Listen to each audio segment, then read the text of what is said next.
let's go. No, I don't want to do this. Look, Trixie, you gotta understand. Gundam 00 Awakening of the Trailblazer. I just finally got that DVD, and it looks awesome, and I want to rewatch that movie. Yes, Trixie knows. She would love to be watching that movie too. But what would you rather do? Expose this fanfic, rip it to shreds, allow others to maybe join you and say, no, I don't like this story. Or would you rather watch a movie that you've already seen before about your favorite Gundam First universe?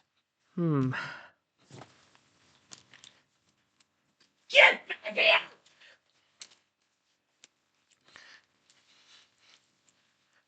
Fine!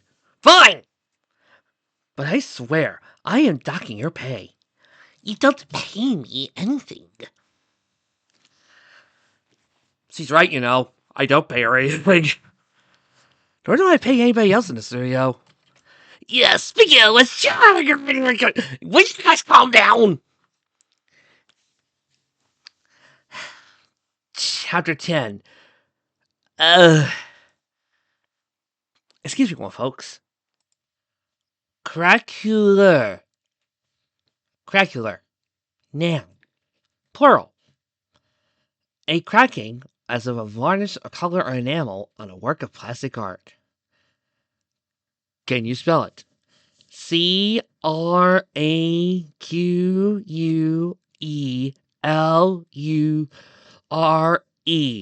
Craquelure. Very good. Your next word is onomatopoeia. O N O M O N P I A. Onomatopoeia. You probably got that wrong. The past is frozen. Let it go, let it go. I am one with the wind and sky. Sorry, that joke was beneath me. Do you see what this fic does to me and my humor? But, this is just Discord complaining about being frozen. Moving on. And I sure as hope that the next part of the plot is going to be moving.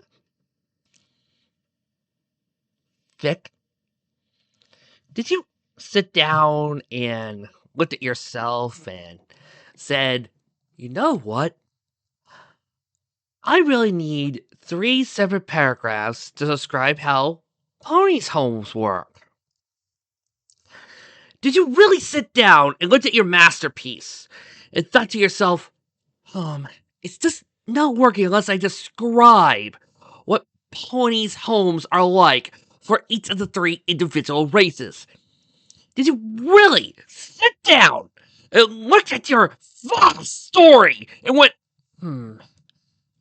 I know I'm on chapter 10 here, and the plot has yet to get moving, if there is a plot, and really, nothing's been going on here. I know, I'll stop everybody's reading experience for the next 3 paragraphs to explain the different homes of the races. Did you really think we wanted to see this? Look, there are some places where it's okay to describe the different buildings for architecture reasons. When Tolkien does it, it's because we're new to Middle Earth. We're new to this world. We've never seen Middle Earth before. So we don't know what Minas Tirith looks like, or Rivendell, or Lothlorien, or places like that. But do you know how he also described these homes? Well, in a children's story like The Hobbit, it was just down to a few sentences. Somewhere out there's a little hole in the ground. Not a dirty, mangy little hole, but a hobbit hole. And that means comfort. There. That's all you need. That's all the description sometimes you need. We, the reader, can assume that, okay, if a hobbit hole means comfort, then there's gotta be couches, there's gotta be nice little decorations, there's gotta be little paintings, things that make a home. So we don't need 3 endless paragraphs describing to us what each of the individual races have, especially in a show like MLP, because we have seen their homes. We know what their homes look like. People have read this. People have glamored upon how great this story is, and I have yet to see it. I have personally yet to see it. And I would love for people to explain to me why this is some grand, glorious undertaking of storytelling, because I'm not seeing it. And these 3 paragraphs are a number of reasons why. Because I don't see the point of it all. I really don't see that's the point for us to know why each of the 3 races have their own individual homes, or how they each individually work. Because, again, I've seen the show. It's like trying to say, well, the Fire Nation home is based off of, say, 18th century Japan, where we proceed to say blah, blah, blah. And, of course, then you have the Inuit culture of the Southern Water Tribe, plus the Northern Water Tribe is like a frozen castle. If you really pay attention to it, you want to know why we don't need those type of things? Because we have seen Avatar. Some of us own the entire series on a box set and will gladly buy Katara, The Legend of Korra one of these days if we ever get around to it.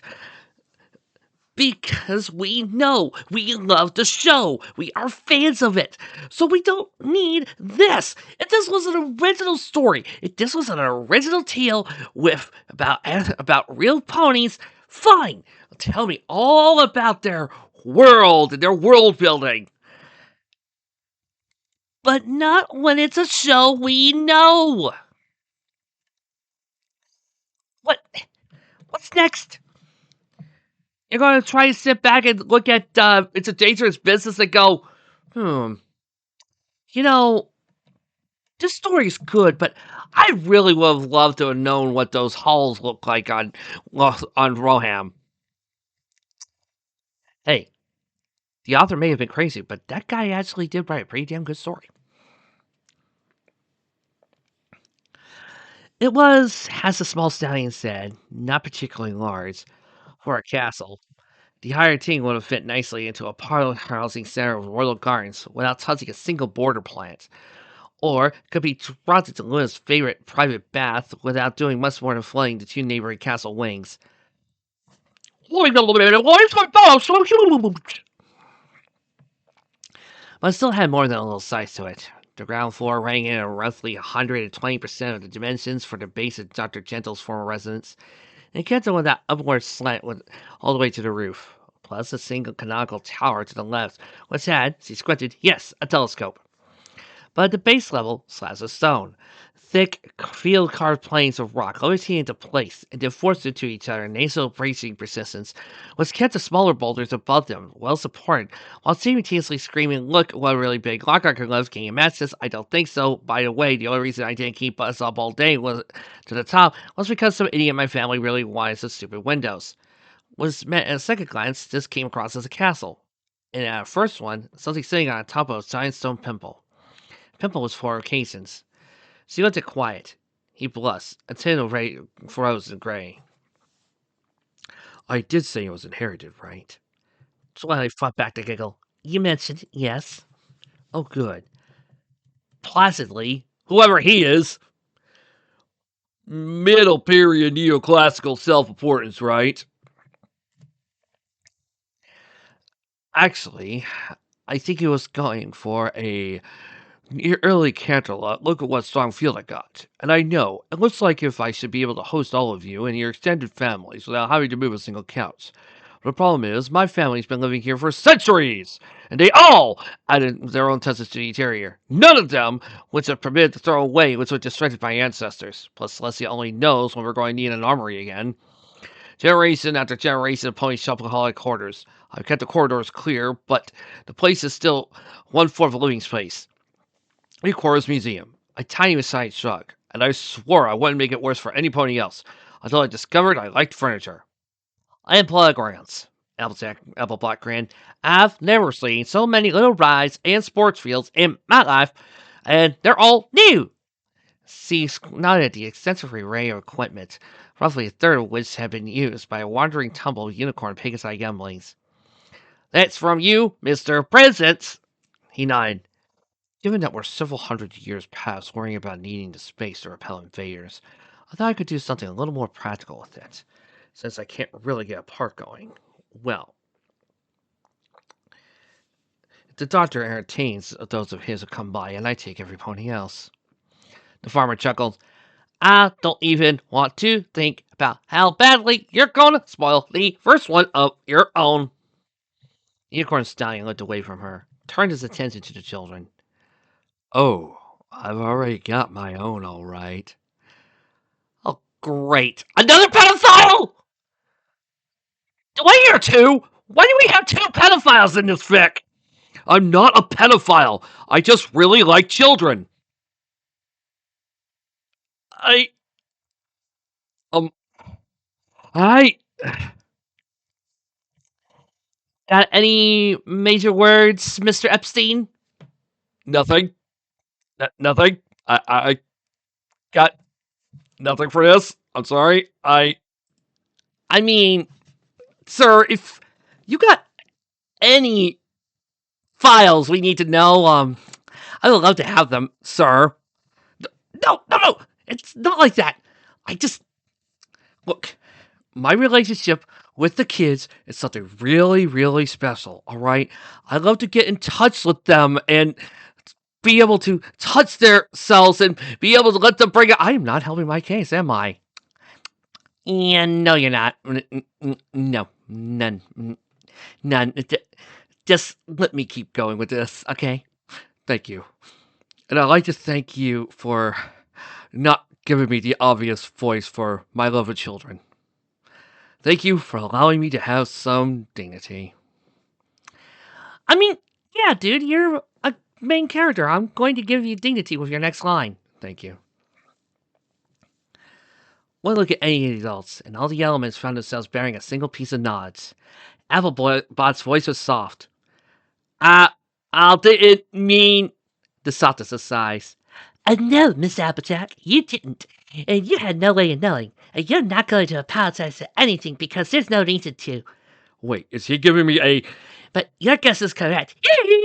I have a weakness for it in my blood. It's the reason I'm a lone foe, and I will not chance passing it to the next generation, but there is hope. There is work being done on the cure, and some of it's starting to show promise. I brought children here so there could be fillies and colts laughing on my fields and playing in my nice big old music park that I'm going to call the Everland. But my own still may join them someday. We're closer to that than ever before. I hate you! He turned back to her and smiled a little. Voice of hope and all that. Solemn. I wish you all the luck there is, Mr. Epstein. Gently, I'll take it, Miss Applebot. Along with you're keeping my semi-secret. And that is a koi pun. Miss Pie, they will look out water to see you. It's not really going to help them if you keep getting your heck done. Folks, I would like to say, I like to imagine that when we do live reads here at the studio, that you get a splendid mix of not only well-informed criticism, acted lines of fun and enjoyment and merriment, but also little brown nostalgic critic style humor back when the nostalgic critic was at its prime. And then you have me, who is unfortunately insane. Especially when I'm reading stuff like this. So, what next, Mr. Epstein? Oh, cut it out. Okay, fast forwarding, and... Wait! Look up here! What? There's hope. What do you mean? There's a vaccine. Really? Yep. Yay! Should Percy remind him that we're ponies, and considering our flash animation style, we're not technically atomically correct?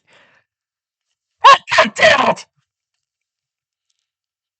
Nah, we'll let him figure it out on his own. The third and fourth blasts have been set up in a classical duel style. A large shallow pool for groups, elevated, they had to step clients up, and a smaller, partition shielded miniature grottos for individuals. There was enough hot water available to keep Noriko happy, and the seven took an extended time out, letting the lightly perfumed plumes of steam do the healing work, or as much as they could before Twilight found herself on the receiving end of a lecture delivered by Fall Pony's Rainbow Dash. Whoa, wait a minute. Why wouldn't I give out a lecture to my best friend?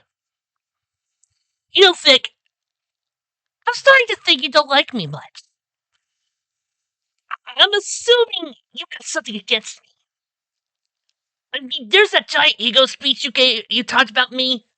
Now you're acting like I wouldn't give wing cleaning advice to my best friend. Vic, you are getting on my last nerve. And again, why is it Twilight asking questions? I get it, Vic. You want to do this whole entire realistic bit. But as I pointed out before, realistically, a smart girl like Twilight Would ask questions about her new body. Alright, and Equestria Girls was rated PG-13 and wasn't aimed at a widow-bitten demographic. I guarantee you, after Twilight was done screaming about her new human anatomy, she would have found a place to sit and then start examining her. Alright, there would have been some PG-related humor about her new remote. Maybe even make a joke about how oh, where are these weird dials on that? I mean, yep, okay, don't touch them. I'm sensitive. There would have been that type of humor. There would have been a joke about her bra. But in any case, she would be busy exploring. She would be busy studying. So yes, she would be asking Rainbow Dash on proper wing maintenance. How can you keep getting so much wrong about realism? This is a glorious story. This is supposed to be well liked. Why? I can get followed Equestria, immortal game. It's a dangerous business. Those I get, but I have yet to see what is so fascinating about this story. 30 minutes had become 80 before they were satisfied with her amateur efforts to release her. Twilight swore at least a little of the lesson had been paid back for the oft-repeated definition of an anemometer. Also, since this is a bath scene, all the girls looked very beautiful while doing it. And finally, we have some wonderful, wonderful fan service. Unfortunately, all that wonderful, wonderful fan service is underwater, because this is a PG-13 fic. Otherwise, I would be getting a good view of Applejack's glorious, grand, beautiful.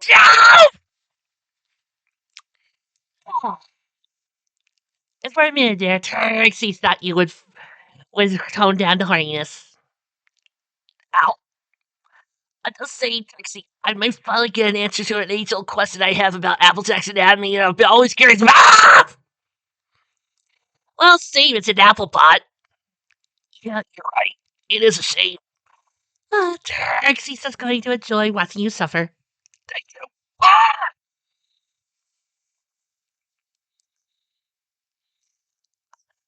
There was talk of Lord Epstein. Oh, Lord Epstein! The rich gentleman. Although I think I will have something to do about getting him to drop that miss. Appreciate the proper formalities as much as the lady. However, on a strictly casual basis with Twilight and not the rest of us, something may have been said. Emo Pinky was floating on her back at the far end of the pool, occasionally blowing out fountains out of a snorkel, which might have been in her bags, or not. He's got really great traits of playground stuff. I've never seen a slide that high. You had to rig one out to the side of the castle to beat it. Say, do you think we absolutely low? No! And that's when the group turned out a group giggle. Fluttershy awkwardly took it from there. Unless I knew what was wrong with him, I know how to stop a cough like that. At least until the next time, if it's something inherited. Applebot sighed. Takes a big stallion to hold himself back from Megan Thanksworth or other ponies, even when that stallion is to frown. It's not like that momentary slip due to the lasso. A small one, yeah, I don't know. I kinda like him, and I appreciate he's putting us up like this, but I don't like being here. A town with no earth ponies but me and Pikey. Another sigh. She's like lower in the wire. Now that's not natural. I heard what he said, and I understand it, but it don't feel right. Not at all. And you know, it's actually a possibility, but it still really doesn't make any sense in modern day Equestria. Twilight twisted the wire to face Applejack more directly. Let her do work to her withers. Ponyville only integrated 40 years ago, though. Yeah, Applebot reluctantly admitted. Yeah, I've been having a question about that. Continuity has said Ponyville was formed 100 years ago. How are you going to explain the whole integration BS? Well, he started as an Earth Pony town, and well, it's really was what he said. Once we were up and running, the Pegasi came in and started the distance trade routes. After a while, a couple of unicorns showed up, and we had families, and the population started to balance. I guess it's still an Earth Pony major Oh, great! It made so much sense that it started to malfunction. Peggy, start working on it.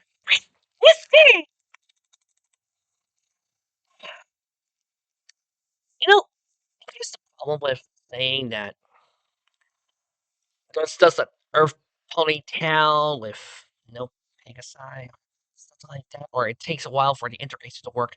Um, I don't know if you realize this, but in Equestria, we managed to weather. So, logically, there should be a Pegasus with any type of group of people going out for a settlement. Which means, logically, there should always be a freaking Pegasi nearby to make sure that the water is normal. So, unless you're telling me that Ponyville had already had a traveling group of Pegasi, but no, you just said for 40 years before the other unicorns Pegasi came in, there were none. So, how did you get the water? Where did the rain come from? Care to explain that, little Miss World Builder? Verity rolled to her right side and let her mane stream out on the floor, the forest spout behind her. But what about places like Ayapalusa? Let's just about everybody instead of Penny. There was a long pause before she continued with, I had some stats when we were there. Verity, that's because you have some big, gigantic, beautiful eyeglasses. Also, her crossbows are freaking huge. I mean, they're like the size of Fluttershy. No! Trixie heard that last one.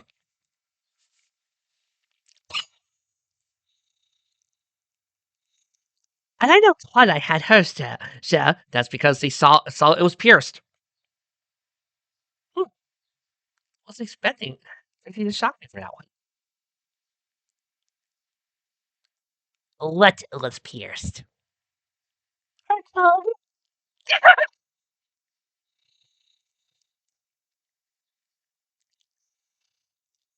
Analysis for the reality of my presence, and I know Twilight had hers, but there were a few frontier ponies who. She was briefly, oddly awkward, as the next words were being blocked by a dam of social graces. The water within was turning foul. Applebot didn't take the cue. She simply lowered herself deeper in the water and let her tail spread across the current. Twilight finished the sentence instead. Who looked at us if we didn't belong there? Which makes no sense. I mean, they've seen unicorns. There's bound to have been a few that visited once in a while, right? I mean, it was just an established frontier town, and Raybird was really happy and friendly to see us. Yeah, it doesn't really make sense. I mean, why would they be shocked at us? We were there. There should have been plenty of unicorn sightings. There really shouldn't be a problem. Maybe Applebot will fill in this pothole. He is working, right? Just a few more twitches and there you go. Should be fixed. Unicorns in the upcoming town, with the effect being laid down. Of course, you're going to stand out. That's the front. What? I had set for front stack.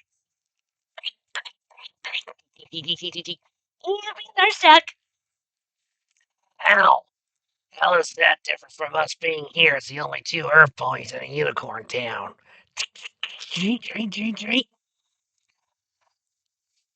Farmer's increase in volume was small but sharp.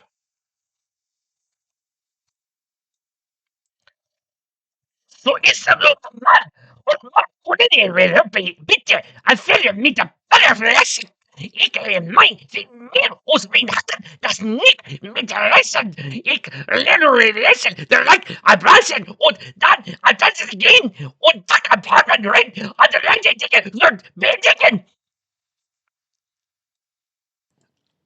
Oops. For those of you who don't speak German, she just said, it just is different. And she isn't bringing her Manhattan family into this, and she just wanted to get the dirt off so they can all have dinner. And after that, they got other things to think about. Raven's ass looked up from her own feather preening. I want to go to that bar we passed. Wow. Applejack asked, with just a little too much residual challenge. Because Daring Do says you're always supposed to go into the bar. Okay, and maybe that turns into a fight most of the time. But it's the seven of us. We can handle it. You're right, 7. Noriko can handle this. Wait, why am I comparing everything to Daring Do Adventure? What am I, 10? This is why I say that I think it's infantilizing Rainbow Dash. Yeah, because I'm seeming to compare everything about this adventure to Daring Do, and it's just feeling odd right now. So, we're going? Cool. I haven't gone bar crawling with you guys since we closed down at Joe's after the gala. Yeah, Applebot darkly muttered. Sorry, Neela, you got out of... Oops. One more twist to do it. Okay, thanks, Piggy. Oh, come on, the princess has got all the charges cleared. Twilight sank so low in the water as to nearly let the warm fall wash into her mouth. Was at least 5 gotten rid of the last lingering bits of aftertaste. Arrested, she muttered, still feeling the residual humiliation. Arrested because some gala attendees called the Lunar Guards, and we didn't know about it until they stormed the bar. The princesses hadn't known about it because you'd been with them through the closing of the donut shop, and then headed to bed. And then you resisted. Sweet baby Celestia. I did a preview of the scene earlier, and when I told Rick about this, he said that this would have been funny, and he's right. If this was done as a joke, this would have been hilarious.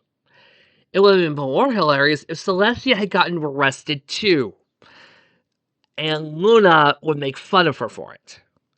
But this fic is treating it serious. Guys, have you ever considered that sometimes it's best to just let something be funny to be a joke?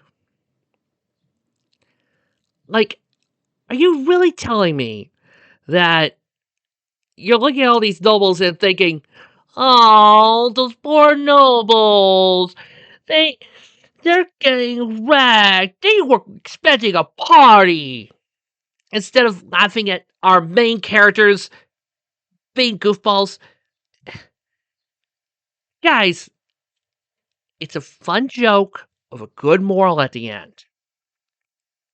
Live with it. Enjoy the gag. This doesn't make Celestia into some evil troll. It makes her into a princess who gets bored with all that stuff. It doesn't make the girls the sort of chaotic beings. It just makes them a bunch of girls who never got experience. All right? It's not some sort of deep meaning. You don't need to go off and say, this is wrong. This is evil. Just sit back and enjoy the joke. All right, this is still a comedy series, right? You know what funny is, right? Or do you honestly want the parrot sketch, a Monty Python, and go, oh man, that guy really got fucked over for with that dead parrot. He really needs to go off and buy a new one from a different store. Why is he arguing like that? That's all I did was cast a statue. Yes, badly, Rainbow Dominoes. Thanks a lot, Cake Makeup of the Moon Club. Sorry, Giggles. I'm sorry for the insulting parties. Look, it will make probably feel better. I won't start anything. You think you didn't start last time either. Just that you were the one finishing. The silent one treated her fellow to a Timberwolf wolfish grin.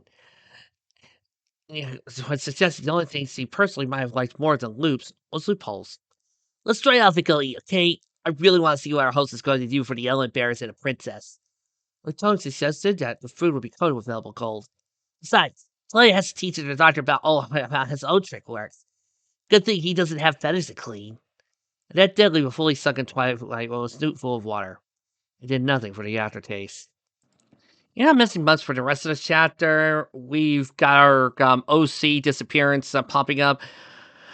And Quiet is telling Twilight and the others about how he likes to have safe spots for teleportation. And Twilight mentions about the same place about safe spots. Once again, I bring you my earlier problem. Why not just use a train or a carriage? We have those. This is the problem of wild zones.